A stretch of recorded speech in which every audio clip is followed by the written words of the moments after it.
You are listening to Worth Electronics What's Up radio podcast, and each week we are seeing what's up in the world of electronics and PCB design. We'll be checking in with some leading industry experts and our very own Worth Electronic technical specialists who are going to shine a light on our topics like energy harvesting, wireless power transfer, EMI issues, and so much more. Tune in to get technical design tips and applications during your commute, at your desk, or wherever you might be with Worth Electronics What's Up podcast.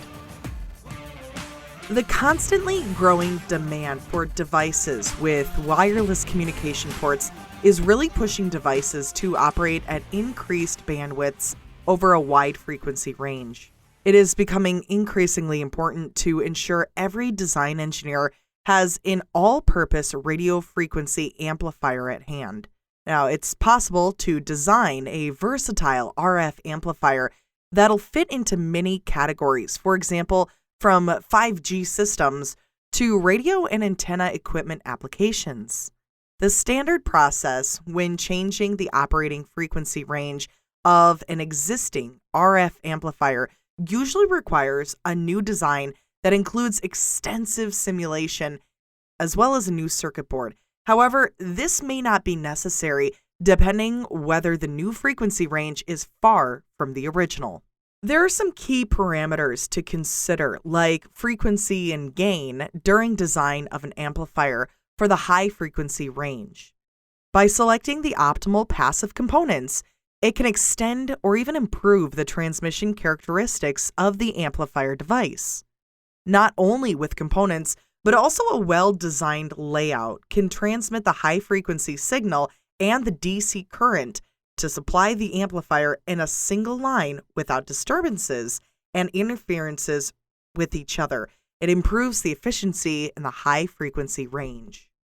One of the key components for this smooth operation of the transmission of mixed signals, which is the RF and the DC, lies in the RF bias inductor for decoupling the RF from the DC supply. Now, apart from the usual practice, which is using a standard inductor, another suitable alternative is to use a multi-layer ferrite. To compare and evaluate the multi-layer ferrite from the inductor in this application, an evaluation board of an RF amplifier is created to verify the outcome with measurements. Today, we will describe the circuit design considerations and compare alternative recommendations to achieve optimum parameters through two RF amplifier examples. The advantage of a quality general-purpose RF amplifier is that the user can apply the same design for many different applications, since there is usually neither time nor budget for different changes. First, let's talk about selecting the right components. We need to select the right passive components to achieve broadband operation. And this will help us give an introduction of two RF gain amplifiers. Our aim is to provide an alternative method of selecting components compared to the usual recommended configuration circuit found in the datasheet. Different online tools, such as the Red Expert from Worth Electronic, are a helpful aid to compare electrical characteristics of components using real measured values from the same series type with each other. Therefore, a detailed description on choosing the most suitable inductors and capacitors is explained in this section. In our example, two similar gain block amplifiers were selected to conduct the measurement. We have the ADL 5544 and the HMC 311ST89, both from Analog Devices. Each of their specifications are a near match, including the gain, impedance match, voltage supply, current consumption, and the package. Key differences are the specified broadband operation, the noise figure, and the bias control circuit, where the ADL 5544 device has an integrated internal bias circuit, and the HMC 311ST89 requires an external bias circuit. The ADL 5544 is a single-ended RF-IF gain block amplifier, and it has a fixed gain of 17 decibels and a broadband operation from 30 megahertz to 6 gigahertz. It has an independent bias control circuit integrated as part of the IC. The application information that we use is taken from the datasheet, and there you can find the schematic that corresponds to the basic circuit of the amplifier. The configuration of the board may be adjusted to utilize the best performance of the device according to the frequency bands in the application. The recommended AC coupling capacitors are between the values of 100 nanofarad and 100 picofarad. As for the RF bias inductor, 3 separate inductor values are recommended for the respective 3 frequency ranges. This is pretty standard during the designing stage and gives the user the flexibility to determine the frequency spectrum and also change components accordingly. The HMC 311ST89 is a single-ended gain block amplifier. Very similar to the ADL 5544, it's capable of providing up to 16 decibels of gain over a frequency range of DC to 6 GHz. However, this IC does not come with an integrated bias control circuit, so this means that an external biasing resistor is required. For a more stable current control output, a small, low-power, and low-cost linear LED driver can be used. The LED driver BCR402W, for example, this offers higher current control at a very low voltage drop in contrast to a bias resistor. The AC coupling capacitors are all valued at 100 picofarad, except for the frequency range at around 50 megahertz, and this is where the target value is according to the table in the datasheet. It's at 0.01 microfarad. In contrast, a range of different RF bias inductors is recommended depending on a specific frequency. As the two RF amplifiers have similar properties, the RF bias inductor is chosen accordingly to perform in the broadest frequency spectrum possible in both the circuits. The RF bias inductor, also known as the RF choke, is a component used to decouple high-frequency signals through high impedance while passing DC. Thus, inductor selection is dependent on the operating frequency range of the selected amplifier. So this means that different value inductors are dedicated to perform at its best in a specific frequency range. The disadvantage is when design specifications change and a new inductor needs to be chosen. Here, the multi-layer ferrite is introduced as a rather unconventional alternative in choosing an RF bias inductor solution that allows universal use at a lower cost. Different multi-layer ferrites and inductors have been compared to use as RF chokes in our described application. First, we have the WEKI and the WEKI-HC, which stands for high current. These are wire-wound ceramic inductors, ideally for RF applications. The recommended values from the manufacturer's datasheet are 56 nanohenry and 100 nanohenry. These inductors will become the basis of the comparison to the alternative chip multi-layer ferrites. Multi-layer ferrite are passive components that have a higher attenuation over a broad frequency range.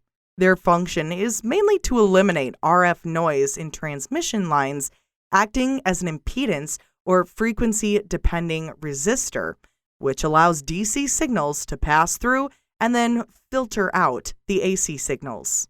As multi-layer ferrite are typically given in impedance values, then we need to calculate inductance to correlate to the recommended application. The inductance of a multi-layer ferrite can be estimated from the impedance at a specific frequency. This approximated inductance is calculated using our equation inductance equals impedance of the multi-layer ferrite over 2 times pi times the specified frequency.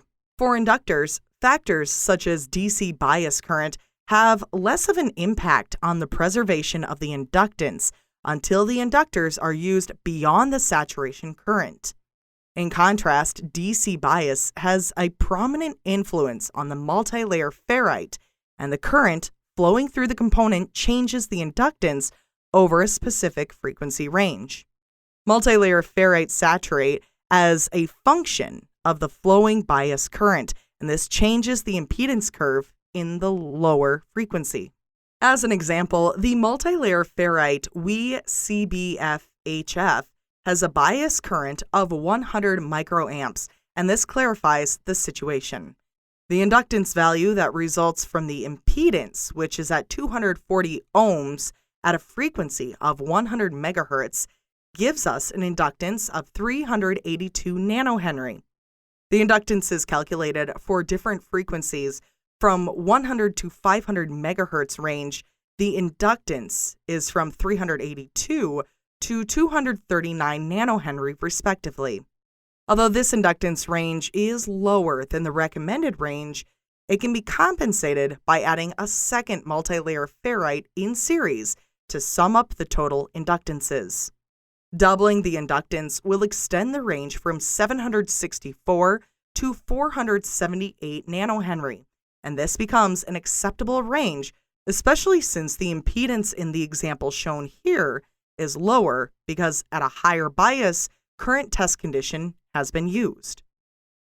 At the high frequency end, the single WeCBF-HF can achieve an inductance of 5.3 nanohenry, and this is well within the range of the recommended 12 nanohenry. By placing two ferrites in series, it's possible to cover the full usable spectrum of the gain block amplifier. Overall, multilayer ferrites have the possibility to provide the widest range of frequency going through, giving the broadest frequency spectrum, as opposed to individually selected inductors that are only suited for different frequency ranges. Although in standard applications, multilayer ferrite and ceramic inductors have very different applications, but here it's a suitable substitution and it may perform better than a standard inductor. The RF path requires a DC blocking capacitor. DC blocks stop the flow of DC while allowing the higher frequency RF signals to pass through. They can be thought of as a high-pass filter, and they're usually designed in by placing capacitors in series with the RF transmission line. However, adding a DC blocking capacitor will introduce a discontinuity in the transmission line, and this is at higher frequencies, and therefore choosing a suitable capacitor is key. The smaller value capacitors normally have higher self-resonant frequencies, or SRFs, while the large values have lower SRFs. To achieve optimal results, depending on the frequency range of the application, the capacitor values are chosen to provide a low impedance path for the signal while being able to block DC. Real capacitors have limited usable frequency ranges due to their SRF. Judging from the impedance graph, capacitors with larger capacitance values compared to capacitors with lower capacitance values have a lower impedance SRF point, which is in a lower frequency range. For example, the 100 picofarad capacitor in size 0402, the SRF points start at 1 gigahertz with a high impedance value of 800 milliohms. On the other hand, a 100 microfarad size 1206 capacitor has an SRF at 1 megahertz with an impedance of 2.5 milliohms.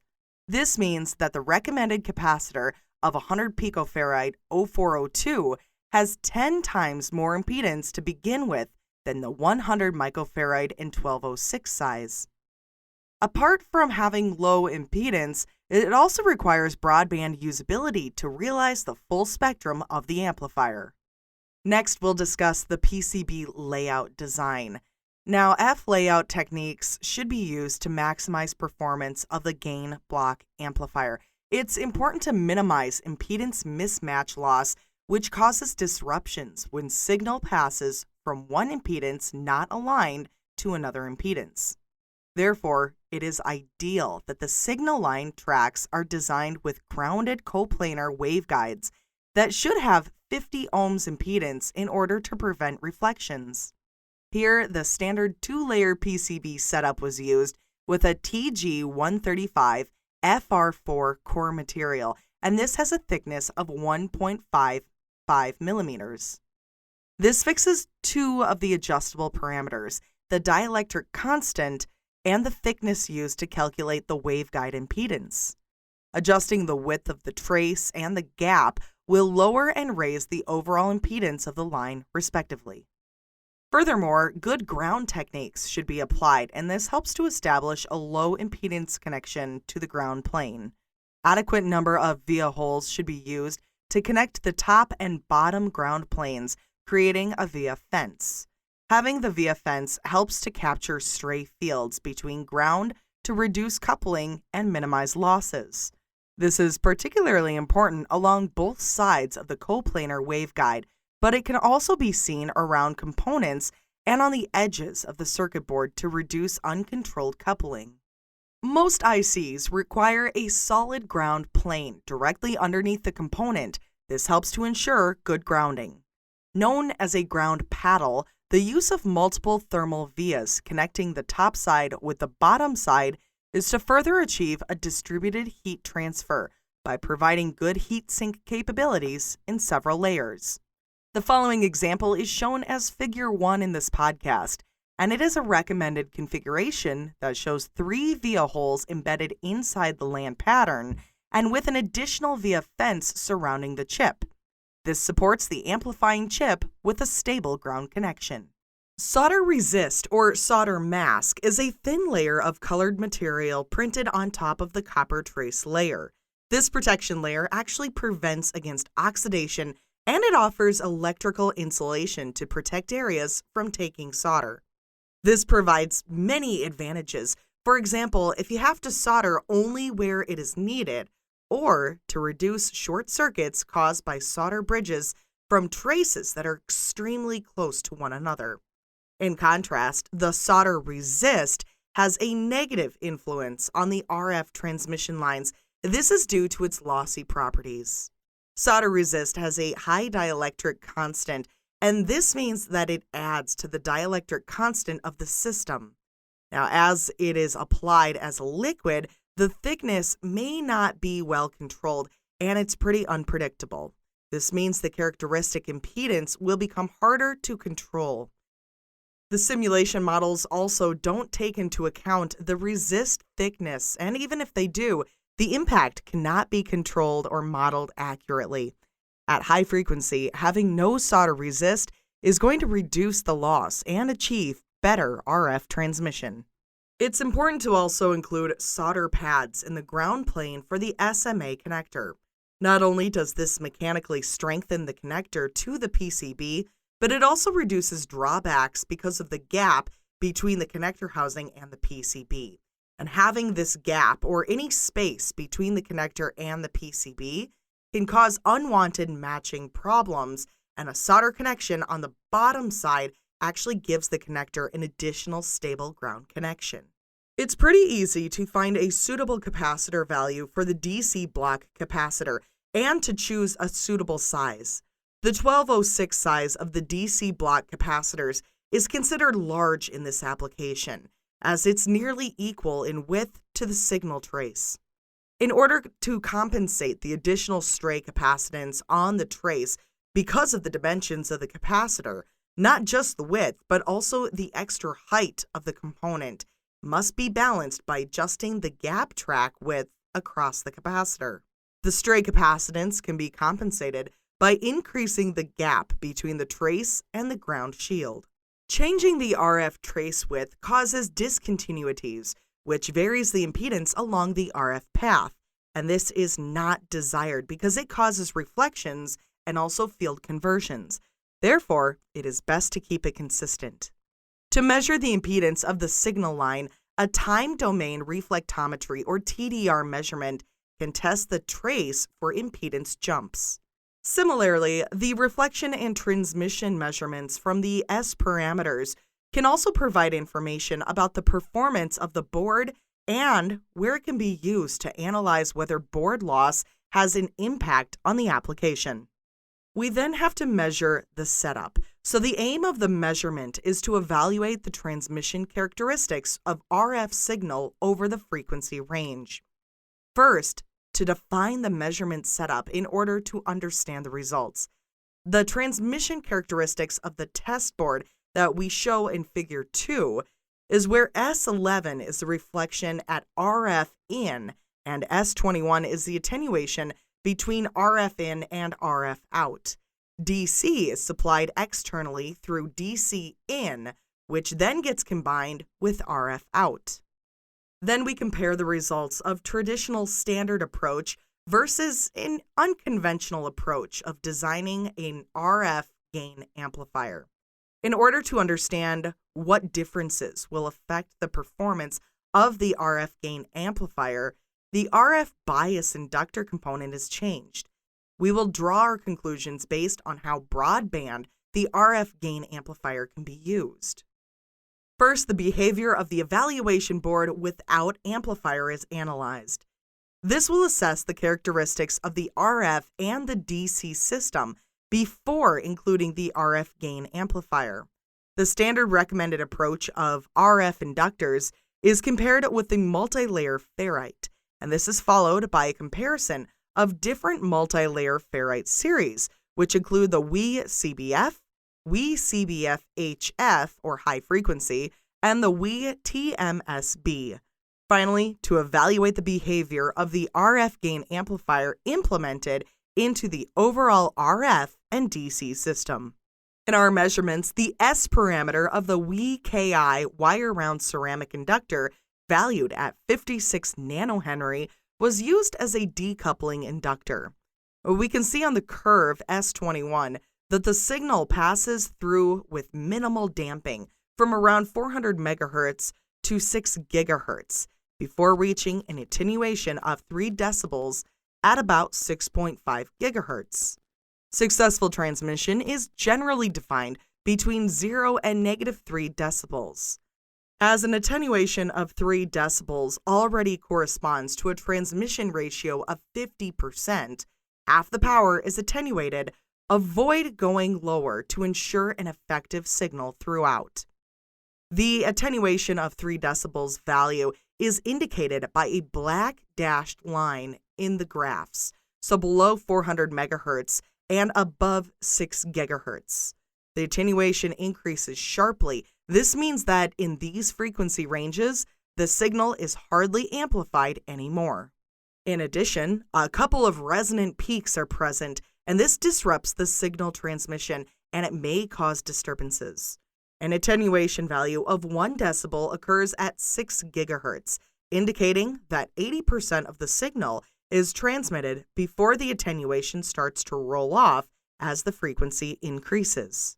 Similarly, the best performing range is between 1.6 GHz and 5.6 GHz. In this region, the reflection is below -20 decibels. Depending on the application, the goal of the reflection should be as low as possible, and this indicates that there are no signals reflected backwards. A reflection of -20 decibels corresponds 1% of the signal reflected. For the purpose of analyzing this application, a threshold value indicated by a black dashed line is set at -20 decibels in order to achieve good results. Again, the resonances can be seen present at the same frequencies at 260 MHz and at 6,400 MHz. At these two frequencies, discontinuities can be assumed because of the low S11 value. These discontinuities cause signal losses. Many factors can cause discontinuities and resonance peaks in this application. For example, the RF inductor resonating with the filter capacitors or self-resonation of the inductors due to its high Q factor. Since inductors generally have high Q factors, they're more prone to unwanted resonations. With the use of a traditional RF inductor, a broadband operation of this evaluation board can be achieved. A well-designed PCB with RF layout designs in consideration has proven to produce better performance at higher frequencies and also broaden the overall frequency spectrum. An unconventional design can further improve the broadband operation, and this is to use a multi-layer ferrite. Next, we compare measurements with the same design But instead of an RF inductor, a multi-layer ferrite from the WE CBF HF series is going to be used. The S parameter indicates that the throughput stays above -3 decibels in the range from 0 Hz to 8 GHz without resonance interruptions. The lowest transmission is -1.7 decibels at 6.84 GHz. This corresponds to a transmission ratio of 68%. A very broad spectrum was achieved from 30 MHz to 8 GHz in this particular application.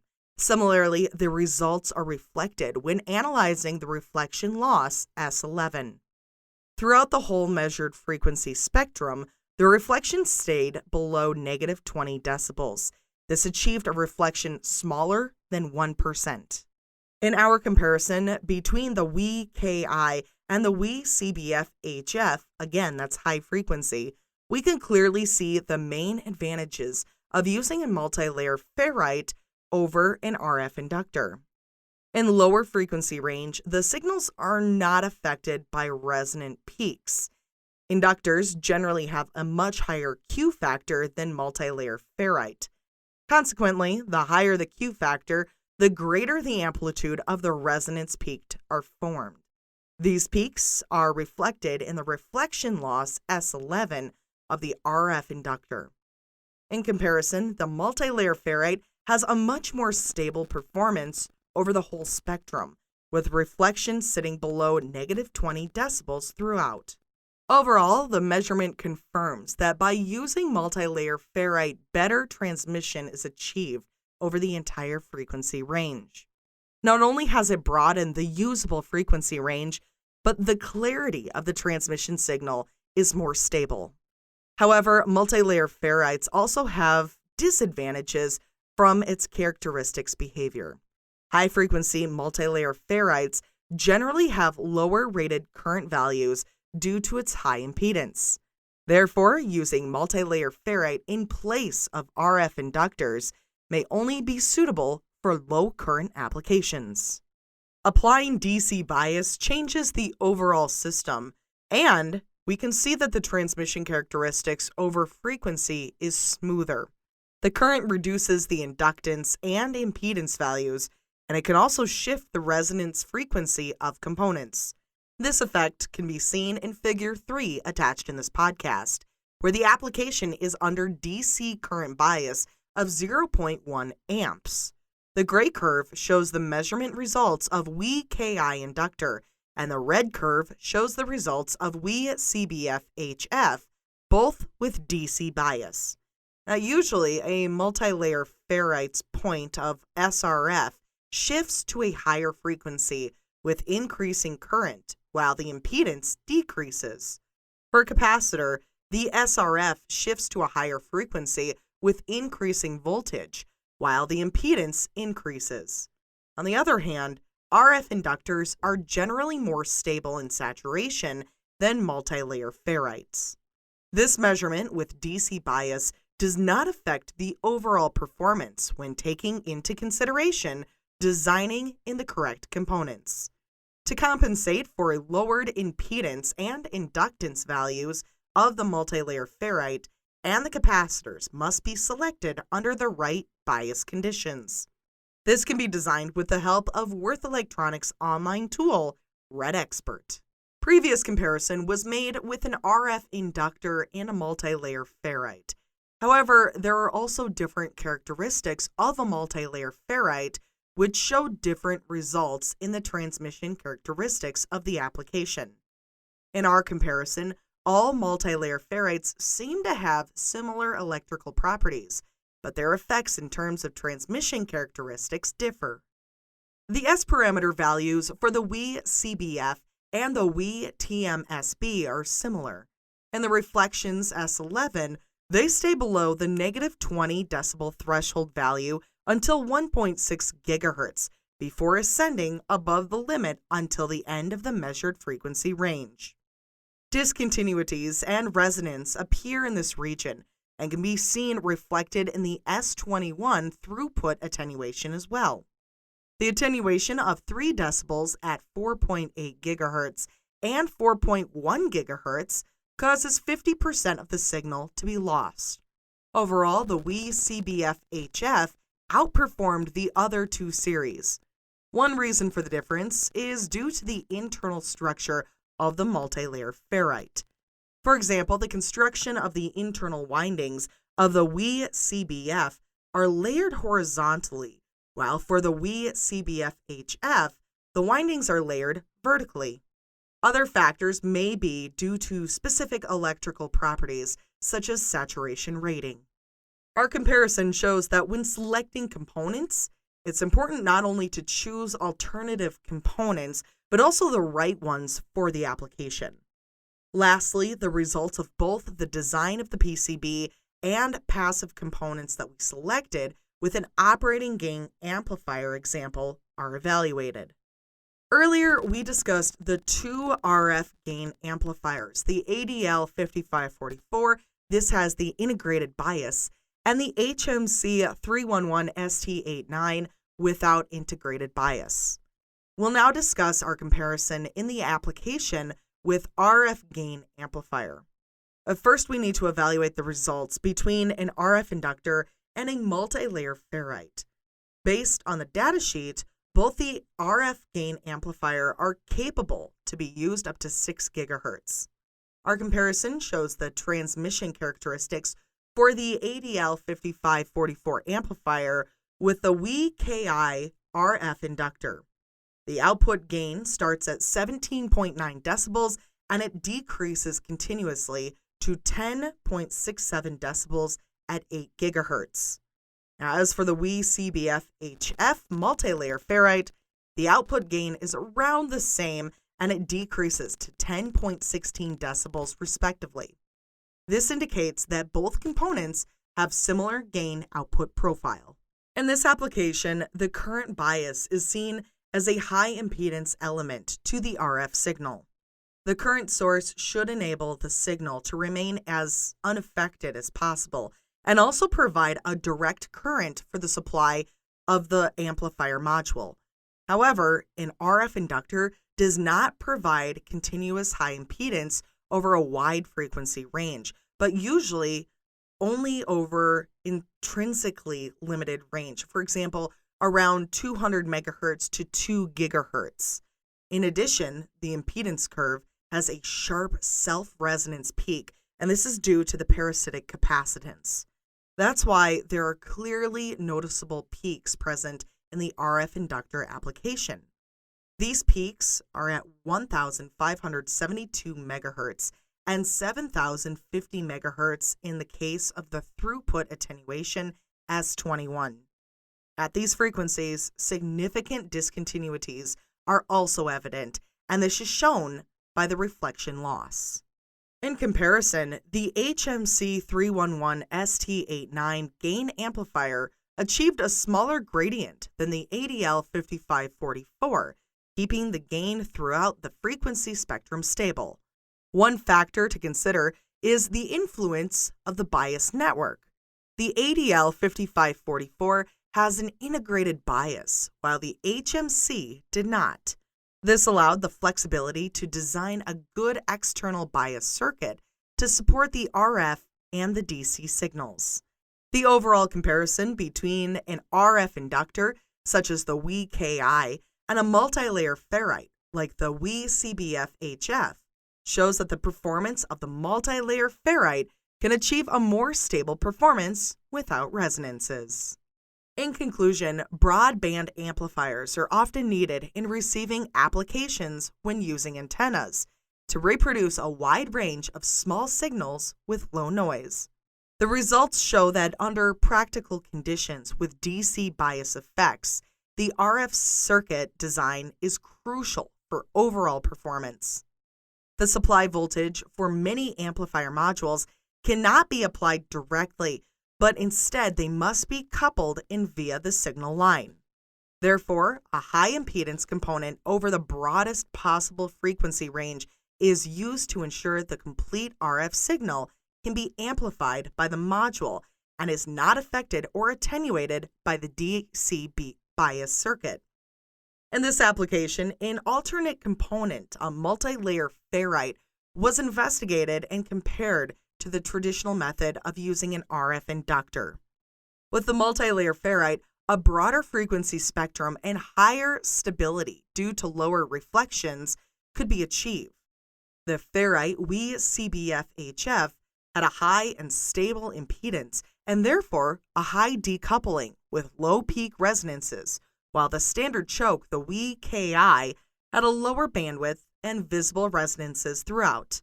On the other hand, comparing the two RF gain amplifiers, HMC311ST89 with external bias was better than the ADL5544 with integrated bias.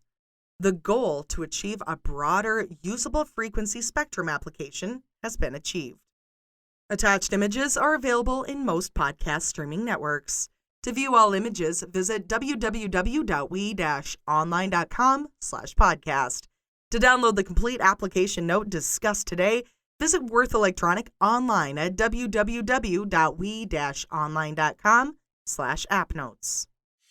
You're listening to Worth Electronics What's Up radio podcast, where each week we are seeing what's up in the world of electronics and PCB design. We'll be checking in with leading industry experts and Worth Electronic technical specialists who are going to shine a light on interesting topics such as energy harvesting, wireless power transfer, EMI issues, and so much more. Tune in to get technical design tips and applications during your commute, at your desk, or wherever you might be with Worth Electronics What's Up podcast.